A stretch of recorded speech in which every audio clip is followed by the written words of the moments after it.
Hello, everyone, and welcome to this Friday's members-only edition of History in a Nutshell. I'm so glad you could join us today.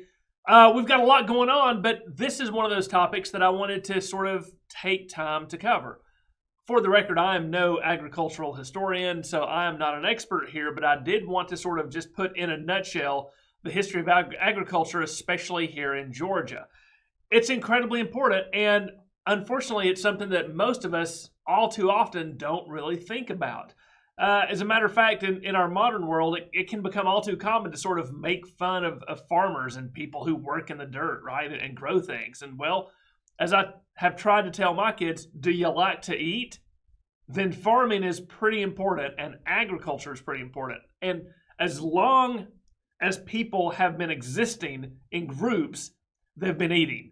Right? This is something that is just a fundamental biologic need, is to consume things to keep our bodies going. So food and agriculture are, of course, very important. And for much of human history, we were talking about people who would hunt animals or gather things, hunter-gatherers. They would hunt animals, get the meat, go out in the forest, gather nuts and berries and acorns and things like that. Well, about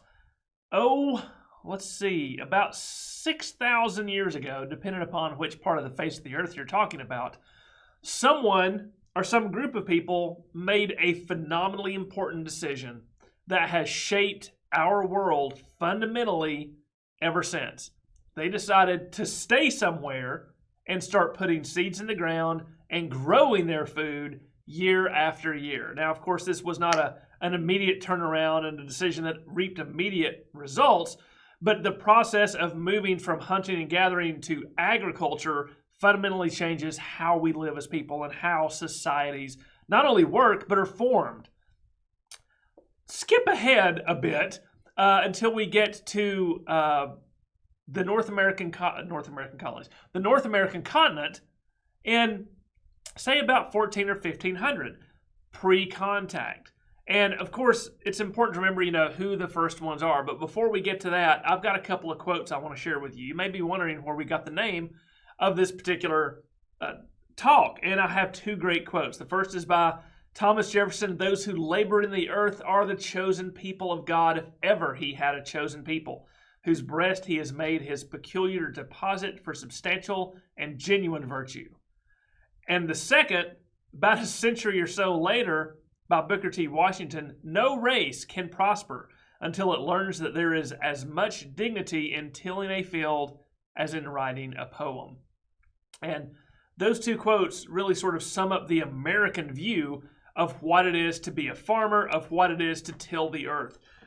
Ever since ancient times, most people have been involved in agricultural production, and here in America and the United States, the American dream is tied closely to having a place of your own, a farm of your own, especially until, say, about the early 1900s, but we'll get to that. The first people who came here, of course, and who began to settle down and begin to farm were the Native Americans, a variety of different cultures across a variety of different climate and geographic features.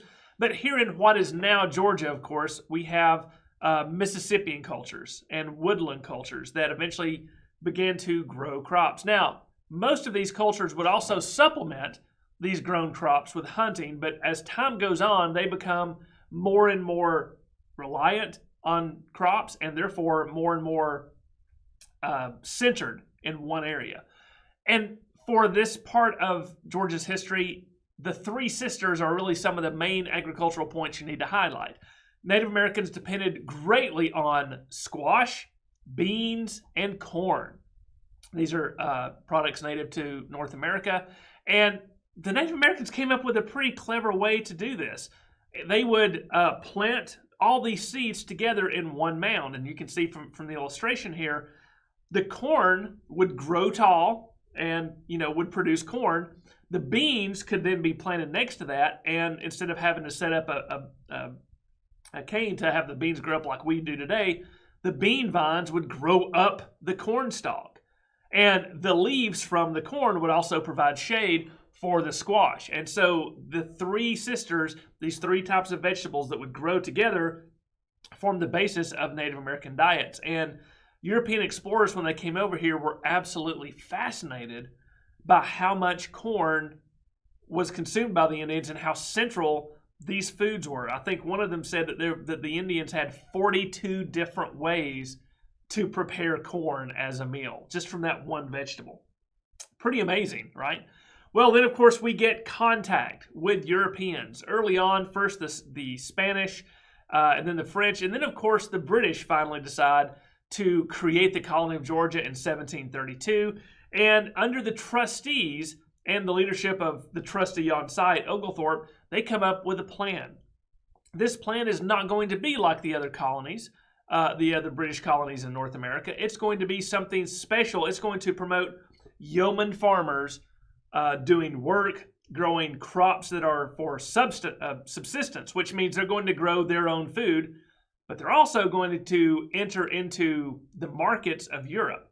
One of the big things that Oglethorpe and the trustees wanted Georgia to be able to do was to grow crops that were going to be very profitable, that England was usually having to go across the world or around the oceans to bring to its shores, and they thought, why don't we have one of our colonies grow these things? For example, silk. For example, wine.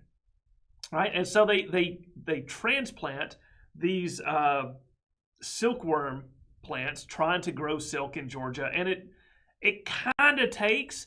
By the end of the trustee, they were shipping about 1,000 pounds of silk a year to England. Not a huge amount, but some. And wine and rice, of course, along the coastal areas, rice is a very profitable crop. It grows. And it's important to remember that Georgia was initially set up to be very specifically free of slavery. The whole point was to provide these average people their own farm. So in Savannah, everyone who came to Georgia got 50 acres. About 2 of those acres were in town, but the other acres were outside of Savannah where they could actually go farm, grow those subsistence crops as well as some of those for-profit crops. The problem is, as warfare sort of ravaged Georgia with the Spanish, and the Georgians would look across the Savannah River and see their South Carolinian counterparts and see how incredibly prosperous they were. They were economically prosperous because they had employed African slavery in South Carolina.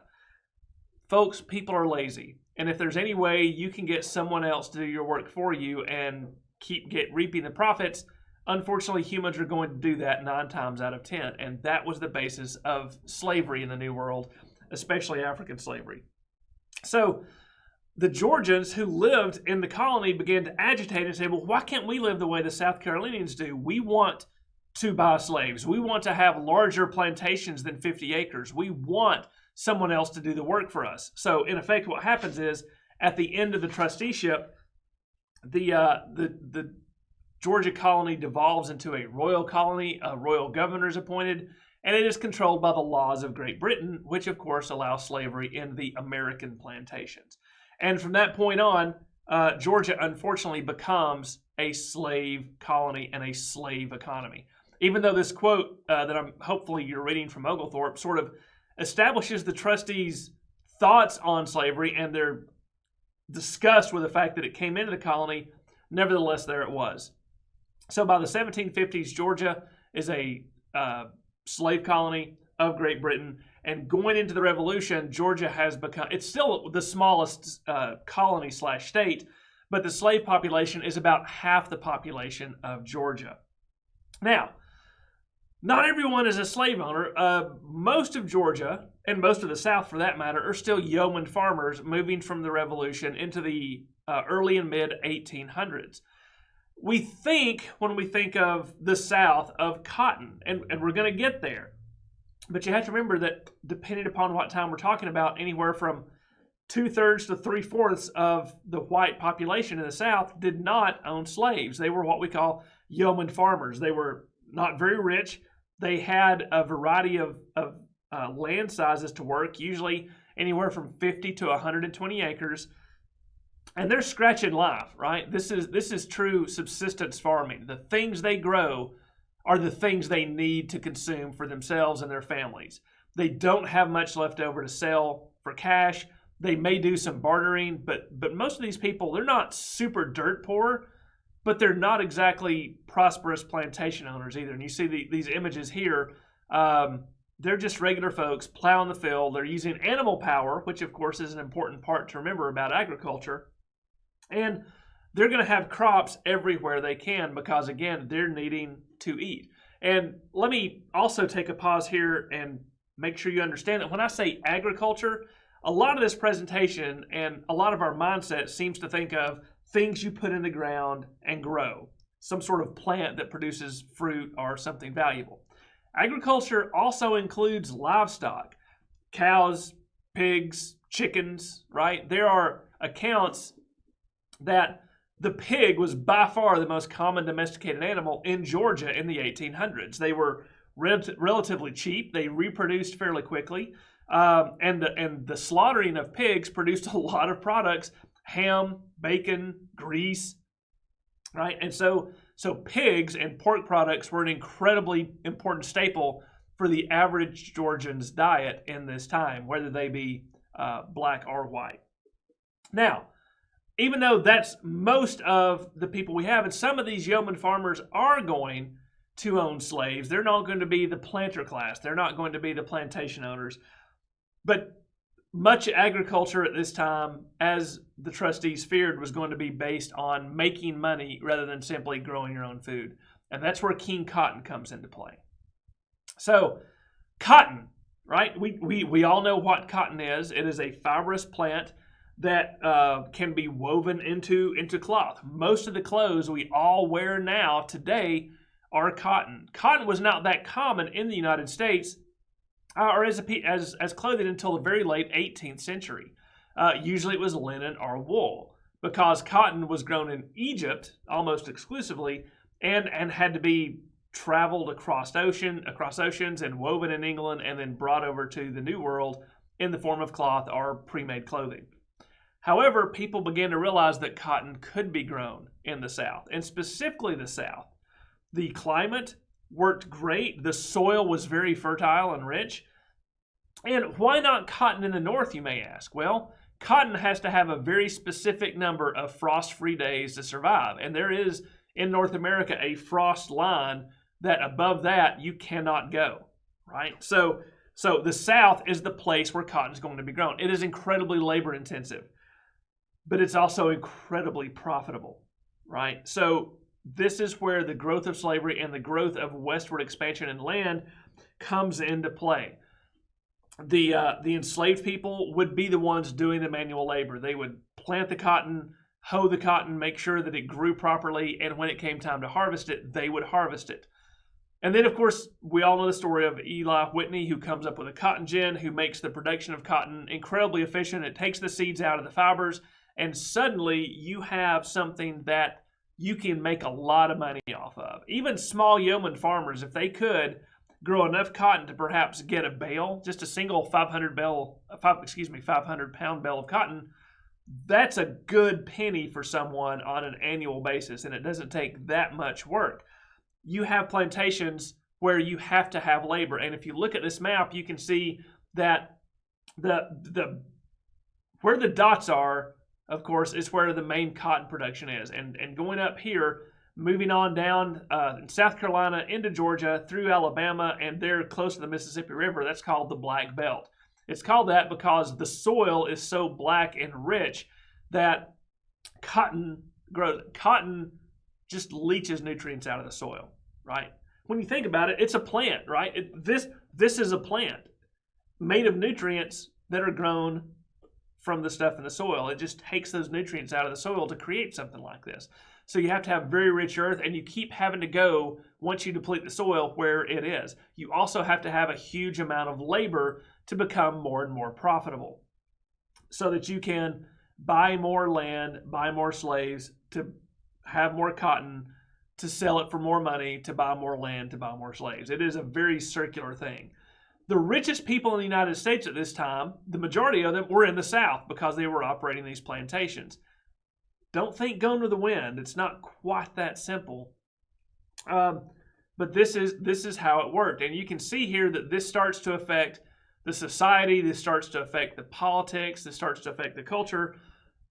And there's a lot to that we're not going to go in today. We are looking specifically at the agriculture. But I do want you to understand how big a role cotton plays in Georgia's agriculture from, say, from 1815 up, for the purposes of this exact slide, until 1860, until the American Civil War.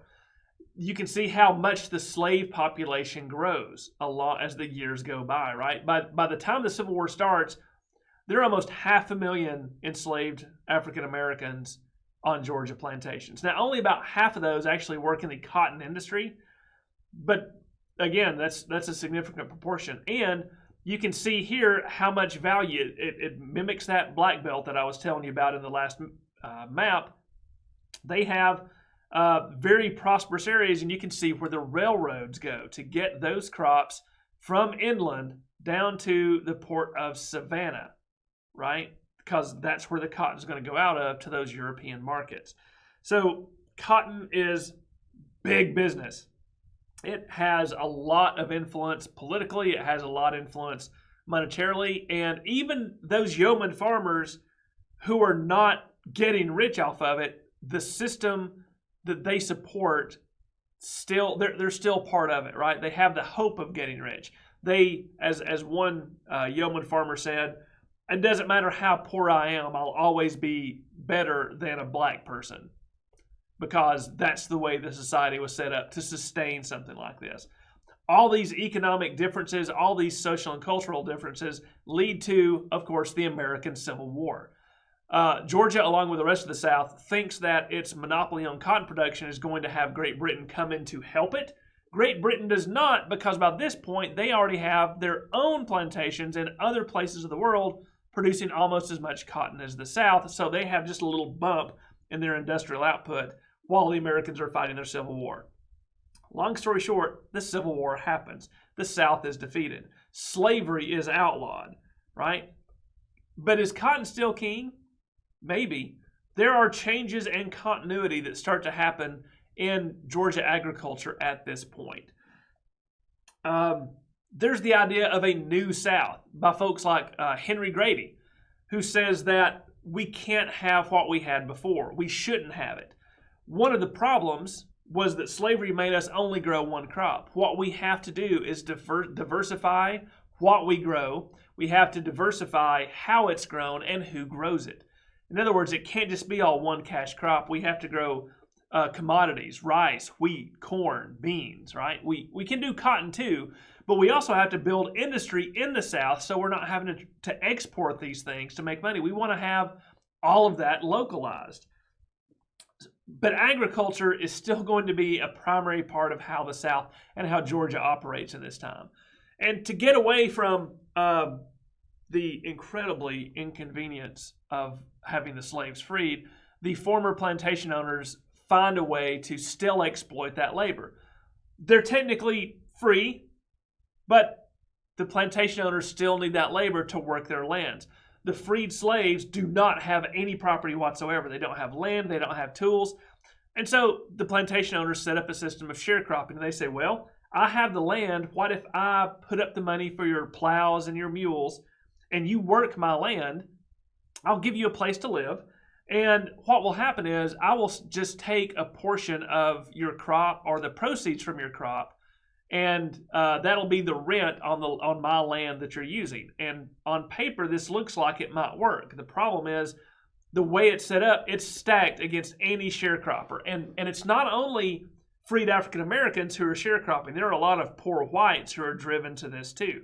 It is not a good way, because if a crop fails or it doesn't do that well, the sharecroppers find themselves more and more and more in debt to the landowner. And what you have, even though it's not the moral system of slavery or the technical legal system of slavery, the cultural structures that have placed African Americans at the bottom as agricultural labor and the richer whites at the top as the money, it's still in place in the New South. Henry Grady's vision doesn't quite come to pass. Now, there are efforts to mechanize and to try and make some of the labor, take it away from muscle power and turn it into steam power or steel power or something like that. But that doesn't quite take, right? So you can see, here's a family of sharecroppers, right? Are they happy? Are they sad? Are they merely existing? This is what you have to remember. Free, slave, black, white, farming is incredibly labor-intensive work. It takes everything that you and your family have to eke out a living. And you can see from this next slide, this is another sort of around this time, post-Civil War, probably before 1900 based on the dress. Much like our White Path cabin, is it not? It looks like a simple home, large porch, but what's stacked up on the porch back there, it's a whole lot of cotton, right? That's not going to be all those people grow, but they're keeping it undercover. They've brought it close to the house because that's what their cash money is going to be. There's a huge dip in cotton production, as you can imagine, during the American Civil War. But in the years and the decades after the Civil War, cotton production shoots back up and actually begins to exceed what was being exported before the American Civil War. Again, because of expanded use of land, because of more and more sharecroppers, because of mechanization. So that starts to make a really big difference. So whites, but especially blacks, are still stuck in this system. And so you have people who are trying to alleviate the grievous cultural situation that African Americans are in. Folks like Booker T. Washington, right? This is part of that change in continuity. And this is a very controversial thing that Booker T. Washington takes up. You remember that great quote at the beginning, right? There's dignity in tilling a field, and it's just as important as writing a poem. Again, we can't go into the differences between he and W.B. Du Bois, but Booker T. Washington compromises in Atlanta in 1895 with white leaders and says, basically, we will stop agitating for social equality if you will stop attacking us, leave us alone, provide education, and allow us to prosper economically in our own way. Controversy aside, that's sort of what was agreed to, especially in Georgia and a large part of the South. So he develops the Tuskegee Institute. And the Tuskegee Institute is something where he's not necessarily teaching farmers and husbandry, livestock and crops, but he's teaching people to teach that to everyone else. And it literally is a nursery. He is teaching people who can go to all these different parts of the South and teach their fellow African Americans the best ways to rotate crops, the best crops to use, the most profitable crops to make use of. And this is a fantastic effort, and it does start to take some effect. And you have folks, unfortunately, he's not a Georgian, although he's a fascinating person. George Washington Carver is a teacher at the Tuskegee Institute. And he realizes that peanuts are a fantastic crop. They can, they don't deplete the soil very, very bad. They grow like crazy. What if African-American farmers could take this crop up instead of, say, cotton or rice or something like that and start growing peanuts? Have to make it profitable. This is when, Carver comes up with all these different uses for the peanut. Thank you for peanut butter. We all love it. But there's a lot of other things. And so, especially in Georgia, this agricultural focus on peanuts really starts to take hold. And, the role that African-American farmers have in the state of Georgia, again, we're still living in a segregated society, but things do slowly start to improve. And one of the most remarkable things is that this improvement and this education is really happening within the African-American community. They're doing it themselves, right? Because they're being given some opportunity to do it. It's pretty remarkable. Moving into the 20th century, though, agriculture is still performed much like it was in the past. It's still manual labor. You've got a couple of pictures here. As I said, there were white sharecroppers and white farmers too. The majority of the population in Georgia in the early 20th century is still rural. It's not urban. And if you're in a rural setting, odds are you're going to be participating in some type of farming, whether it's full-time, part-time, somehow that's going to be your job. So you've got folks, again, picking cotton here, right? You've got folks plowing the field, and his son's not just following dad because it's fun to be out there with him. He's helping. He's putting the seeds in the ground as dad uses the plow to turn the soil. World War I gets here, and there is a very, very short boom time in American agriculture because European combatants are trying to buy as much stuff as they can to sustain their war effort, including a huge amount of American agricultural exports. And so prices start to skyrocket during World War I. We're only talking about 4 years. The problem is, right at the end of World War I, when peace breaks out and Europe's trying to rebuild its agricultural economy, prices sink again. So if anyone took out any loans to expand their operations during that time, it gets bad. And then something natural happens that forces the New South diversification that Henry Grady had been such a proponent of earlier, the boll weevil.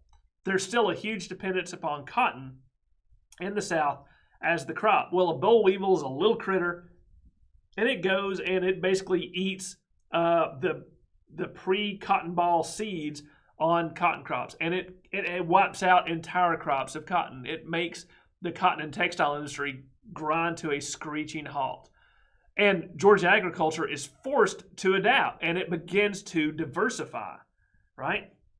And they start growing different things. The problem is this in the middle of trying to transition from monoculture into a diverse agriculture, the Great Depression hits.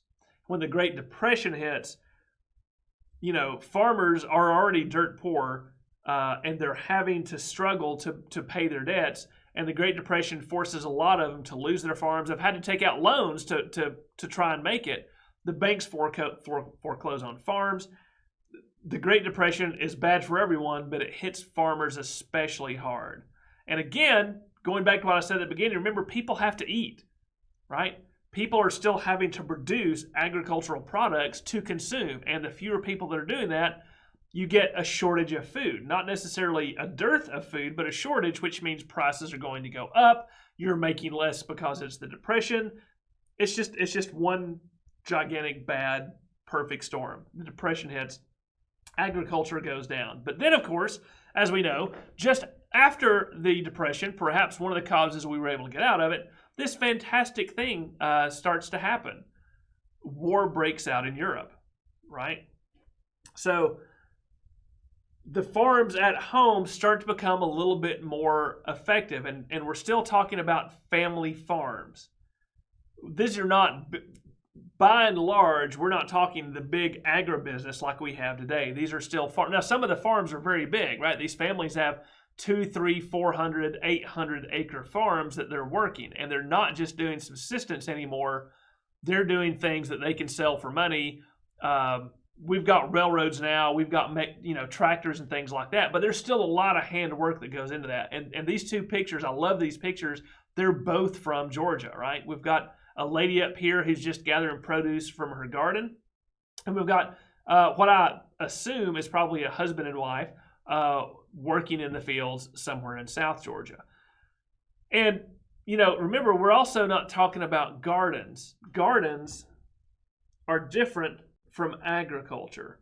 Agriculture is what you grow either to subsist yourself or to make money with. A garden is what you have for produce. So, you're going to have both. They're both involved in planting things in the soil and livestock, but they're two different approaches. And farming at this point is still rural, and it's still, rural areas are still farmers. But as I said, World War II hits, right? And the need for every product begins to expand thanks to the huge armies and lots of government subsidies. The problem is a lot of people who work on the farms in the rural area, either the men have to go and join the army, right, leaving less labor on the farms, or people are moving to the city to start working in the factories that are doing the war work. And it's a very interesting time, because you've just kicked in with a lot of new mechanization, right? Internal combustion engines, tractors, and things like that save a lot of labor. But you also have the men leaving. Women are starting to take a larger role in farming, like they always do when a war happens, as the men go off to fight. And this really exacerbates a shift that had already started happening in the 1920s. But it really, really sets it into overdrive, and that is Americans are moving from a rural area and a rural lifestyle to an urban lifestyle. And here in Georgia, that is no different, because people need to move where there are jobs, right? And so this happened with my family. I'm going to use my family as an example. they were all, dirt poor. My maternal mother, grandmother and grandfather were, farmers trying to make a living doing this and that. And, they might work in town, they might farm on the weekends and the evenings and things like that. World War II hits, and to get a better quality of life, they all moved to the city and go work at Bell Bomber Plant in Marietta. Marietta is the biggest, but an important example of how that urbanization takes place in Georgia. Before the war, the entire town of Marietta consisted of about 13,000 people, right? By 1944, when the Bell Bomber Plant had moved in, Bell Bomber alone was employing 50,000 people. And those 50,000 people had to have infrastructure of stores and apartments and buildings and buses and grocery stores and all those, and dance halls and movie theaters and all those things. So there's a huge population explosion in urban areas, and it starts to take people away from the rural areas. Now, right now, what happens is the mechanization and all those things start to take over much of the labor that was necessary. And from this point on, you start to see people call it a scientific approach to farming, right? That implies that they were not using science before. Just because they didn't have test tubes and beakers and white lab coats did not mean they were not using good science to take care of their farming and produce efficient crops. What we're really talking about is an engineering approach, right? We're looking at how different machines can be developed and mass produced that save labor on the farm as well as processing what the farm makes. We're looking at ways that scientists can genetically modify seeds to increase yield, to decrease growth time, and things like that. The horrible GMOs that we hear so much about on the news, right? Genetically modified. What this means, though, is that as people are leaving the rural areas, moving to the urban areas, and as more mechanization takes place, the people who lost their small family farms, bigger farms are starting to consolidate those smaller farms into larger agribusiness. This is really when agribusiness starts, not a family farm, but companies whose job is to produce certain crops on the land from a mechanized perspective. Now, we're not talking about hundreds of employees and billions of dollars. A lot of these big agribusiness farms are still family farms, as a matter of fact. They're still run by families, but they're hiring people to come on and help. They become more the managers than the actual hands in the dirt people, right? They're providing the capital and the leadership for these businesses. And you've got a couple of Georgia farms here. And again, imagine the labor that a tractor and a big truck are going to save based on just 100 years before, when everything was muscle power, right? How many ears of corn can you harvest with two people in a basket in a day, compared to an actual machine whose only purpose is to process, to go through the corn rows, take the corn, throw it into the truck as they both drive along? It is remarkably efficient. You're able to feed way more people with way less people working in that area. Now, that, of course, starts to change, and we're going to get to another slide in a second to kind of look at the numbers on that. But in Georgia, that makes a big difference. Georgia starts to shift in a couple of ways because of World War II into different areas. And we need to define some terms here before we go any further. So what we've got, as I've said, agriculture is both crops that are grown and livestock, right? And there are farm gate proceeds, and that is basically the amount of money that a farmer makes as his product goes out the gate of the farm, right? The gate proceeds. But that ear of corn or that chicken doesn't go from his gate directly, into someone's cupboard. There's a lot of transportation and processing that has to happen. And so part of this efficiency is that the processing also takes on a life of its own, and the two really become separated. You have production and you have processing. In the past, of course, on smaller subsistence farms, the family did the same thing. It was all part of the same process. But now you have agriculture and you have processing. They go hand in glove. But moving into that, probably the best example in Georgia is the poultry industry, right? One of the great reasons that Georgia is such a big poultry producer is because of the things that happened right here in Gainesville, Georgia with Jesse Jewell and vertical integration, where he would take a company and instead of, this farmer selling eggs to this farmer who would then grow the chickens, who would then sell them to this place, who would process them, who would then sell them to another person who would take them to market. Jesse Jewell decided to make a company that took care of every aspect of that. And his company would take care of from growing the eggs to processing to packaging to delivery, marketing, everything. And so because of that, here in Northeast Georgia and then eventually throughout the rest of the state, poultry becomes the biggest single agricultural area in terms of exportation and in terms of money. Now, that can get kind of messy because we've got some pictures here that show those two aspects I was telling you about. You've got the actual chicken farms, the chicken houses, and driving through, Northeast Georgia, you're going to see these everywhere. Basically growing the chickens, right? And then you've got the processing things that happen. You've got to take those chickens, from their fluffy, friendly selves into something that turns up in a grocery store or in a restaurant. So that is the poultry industry in Georgia is a great example of how they're able to do that. They're producing over 1 million broilers, 1 million chickens a day, right? Chicken, why is chicken that important? There's a couple of interesting reasons that go back into agricultural history. Number one, a chicken is the only critter that in and of itself provides a single meal for a single family. When you think about it, that's important because if you have a cow or a pig or something like that and you slaughter it, you're not going to be able to eat that cow or pig in one setting. You have to come up with a way it takes a while to process that much meat. You have to preserve it. You have to make sure it doesn't spoil. You have to eat it in pieces, right? A chicken is a chicken. You take one chicken, you wring its neck, you pluck it, you boil it, you fry it, and you have one family's worth of meat on the table. So chickens sort of have always fulfilled that particular need.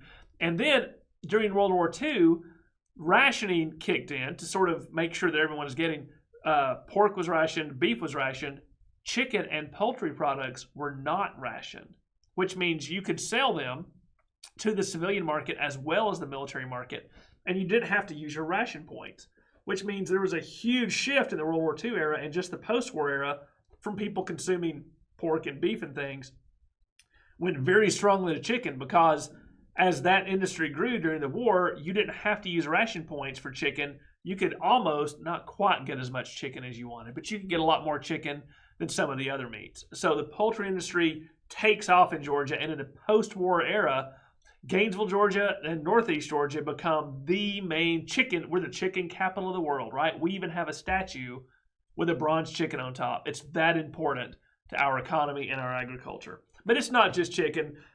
Big farms and high tech, right? That's how agriculture, that's where we're at today. You have very large farms. You have, scientific processes, a lot of chemicals, and we can't necessarily get into that, but, chemicals keep crops from being destroyed by locusts and things, which was a huge problem back in the day. Everything's a balance, and you have to look at things in their totality. We've got a lot more people in the world to feed than we ever have before, and we have a lot less people producing the food that we need. And this is one of those charts that I wanted to show you, is the population changes in the United States over its history. So the top chart, you can see starting in 1800, the rural versus urban population is a percentage of the U.S. population. I mean, look at that in 1800. Almost 100% of America's population was rural, which means they were participating in some type of farming or agricultural work. And from that time, you start to see a decrease in the rural population, and you start to see an increase in the percentage of urban population until you get to about 1920, where it's equal. But that's sort of the crux. That's where it starts to change. And as it starts to change, you get a much smaller percentage till you get to 2000, and which is like 20 years ago. And I'm sure it's gotten worse since then. Less than 20% of the population is in a rural setting, which means that 80% of the world's population is in a city. Excuse me, the U.S. population live in a city or an urban area. Guess what? There are no farms and food production in an urban area, so you're having to depend upon the rural. And the second one doesn't show it as a percentage, but it shows it in the raw numbers. And you can see down here, this little green line is the rural population in terms of raw numbers. And you can see that it used to be equal way back in the 1790s, and then was more, again, you see that 1920 crossover point, and then the urban population explodes. It absolutely explodes. And look at the rural population. It's staying pretty flat. There's been a slight increase in the raw numbers, but that's just demographics, right? That's just people reproducing and making more people. A huge, huge difference here.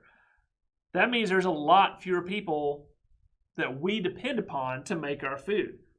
Now, I've got some figures coming up for you too. And I'm going to read them because I think they're important. I want to thank the New Georgia Encyclopedia for providing this information. It's a great resource if you haven't come upon it yet. As of 2017, only 42,000 farms remain in Georgia. Less than 10% of Georgia's citizens worked in agriculture or forestry. Solely more than 9.9 million acres out of 38 million statewide are classified as farmland, with an average size of 235 acres. And here's the interesting thing. Nearly half of all Georgia farms made less than $2,500 in 2017. 15% made more than $100,000.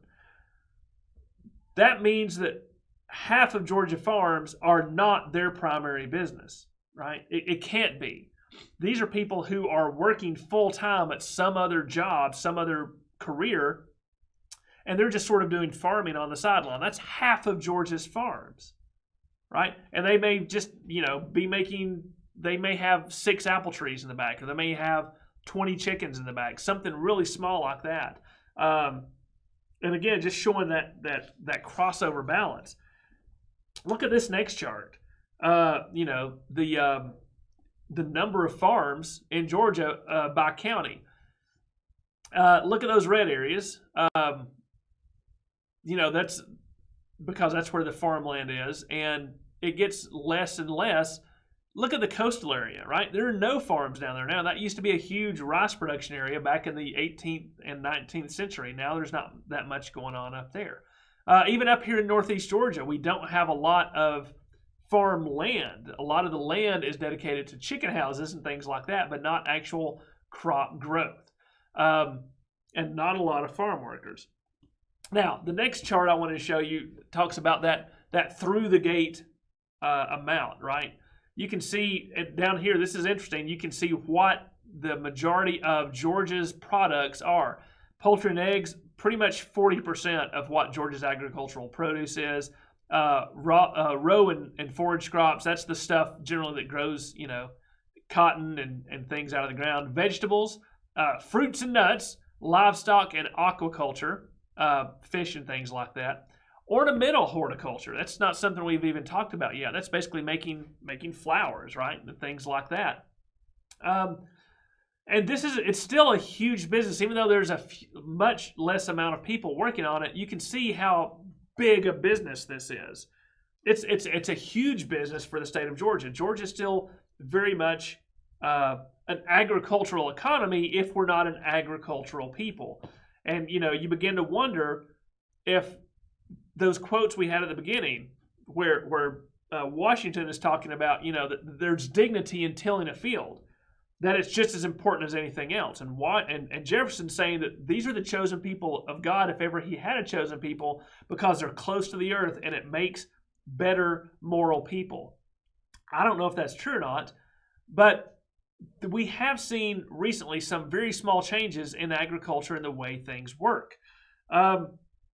Is smaller better, right? We've got today and into the future, we see farmers markets sort of making a comeback, and in a lot of places, we've got farm to table efforts that are being made. We even actually have a homegrown farm to table group that meets here at the History Center every Wednesday, and it's basically sort of a co-op. The local farmers come, they have their produce there, and homegrown actually sort of distributes it. And we have people coming through in the front on those Wednesday afternoons almost at a constant. People love their homegrown stuff, right? These farm to table and farmers markets are a big deal. And here's a great example of some of those small farms that may not make very much a year.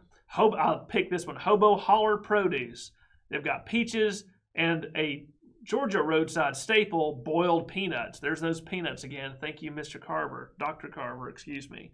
So we've taken, again, a nutshell history through Georgia's agriculture, from the earliest Native Americans to where we're at today. What does the future hold? Folks, I'm a historian and not a fortune teller. I can't really tell you, but I can tell you that we all need to be mindful of the importance of agriculture and farming, not just so that we can consume food and maintain our bodies, but we have to look at this from an environmental perspective too. There is a price to pay when you're having more and more efficiency and yet less acreage of land dedicated to agriculture that's making more and more food. In some ways, it is literally a miracle of science and technology that we're able to feed as many people as we do with as little acreage as we do. But we also need to consider the cost of that, not just in terms of environmentalism, but in what that means to us as a society. The farmer is something very remote and distant and almost unknown to so many of us. And yet they have been a central and important part of our history and continue to be a central and important part of our society and our well-being as a people and as a state and as a nation.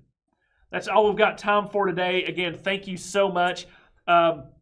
We do have our monthly goal that we still need to meet down here at the bottom. If you want to contribute and keep these programs going, we greatly appreciate that. But we already appreciate you being a member. It's your support and your belief in our mission that keeps us going, both individually and financially. So until we see you again at the History Center, we hope all of you stay safe and take care.